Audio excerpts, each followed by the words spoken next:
توہین تو تمہارے امام نے کی ہے اعلیٰ حضرت نے، اور اس کا بھی جو بڑا تھا زرقانی، جسے دیوبند اور بریلوی دونوں مانتے ہیں، جب اس سے ملفوظات اعلیٰ حضرت میں پوچھا گیا کہ بتاؤ کہ تم کہتے ہو ولی بھی زندہ ہے اور نبی بھی زندہ ہے، تو تمہارے اعلیٰ حضرت نے کیا کہا تھا کہ نبی اور ولی میں یہ فرق ہے کہ نبی اپنی قبروں میں حقیقی حصی دنیاوی زندگی کے ساتھ ہیں، حتیٰ کہ ان کی بیویاں بھی ان پہ پیش کی جاتی ہیں، ان کے ساتھ شباشی بھی کرتے ہیں۔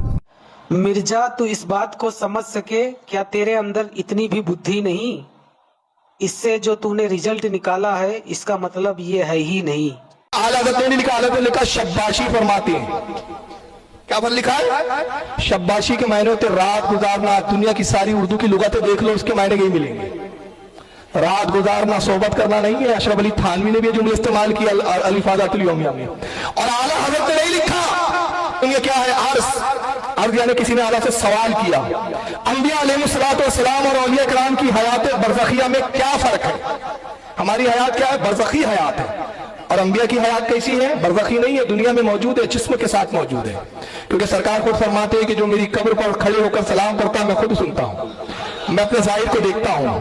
سوال پوچھ رہا ہے کوئی اعلیٰ حضرت سے کہ انبیاء کی اور اولیاء کی حیات برزخیہ میں کیا فرق ہے؟ جواب دیتے ہیں انبیاء اکرام علیہ السلام کی حیات حقیقی، حصی، دنیاوی ہے، احساس کے ساتھ، جسم کے ساتھ، اور دنیاوی حیات ہے۔ آپ دنیا میں بھی موجود ہے، جنت میں بھی تشریف لے جاتے ہیں، دنیا میں جہاں چاہے سیر فرمائیں۔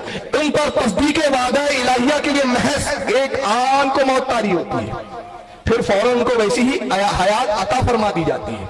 اس حیات پر وہی احکام دنیاویہ ہے، ان کا ترکہ باتا نہ جائے گا۔ ان کا ترکہ یعنی پراپرٹی پارٹی نہیں جائے گی۔ کیوں؟ پراپرٹی مردے کی بٹی ہے، زندوں کی نہیں۔ ان کی ازواج کو نکاح حرام، اس لیے کہ جس کا شوہر مردہ ہو وہ دوسرا نکاح کر سکتی ہے، لیکن جس کے شوہر زندہ ہو وہ نکاح نہیں کر سکتی۔ ازواج مطہرات پر عدت نہیں، وہ اپنی قبور میں کھاتے نماز پڑھتے ہیں۔ اب آگے سنیں، بلکہ سیدی محمد عبد الباقی زرقانی فرماتے ہیں۔ کون فرماتا ہے یہ؟ کون فرماتا ہے؟ اعلیٰ حضرت نہیں فرما رہے، عبد الباقی زرقانی فرماتے ہیں کہ انبیاء علیہ السلام کی قبور مطہرہ میں ازواج مطہرات پیش کی جاتی ہے۔ ازواج یعنی انہی کی بیویاں، وہ ان کے ساتھ شباشی فرماتے ہیں۔ شباشی یعنی رات گزارتے، صحبت نہیں ہے۔ اور عبد الباقی زرقانی نے کہا میں لایا ہوں شرح زرقانی، یہ ہے وہ کتاب جس میں عبد الباقی زرقانی نے کہا یہ اپنے صدی کے مجدد ہے، جس کو تو بھی مانتا ہے ہم بھی مانتے ہیں، حکم لگانا ہے تو ان پہ لگا کے بتا۔ یہ عبد الباقی زرقانی کی کتاب ہے۔ اعلیٰ حضرت عبد الباقی زرقانی رحمۃ اللہ تعالیٰ علیہ جو امام ہے، اپنے صدی کے مجدد ہے، شرح زرقانی 12 جلدوں میں لکھی، اس کے حوالے سے لکھا۔ اور عبد الباقی زرقانی نے بھی حدیث نقل کی ہے رسول اللہ سے، یہ خود رسول کے جملے ہیں۔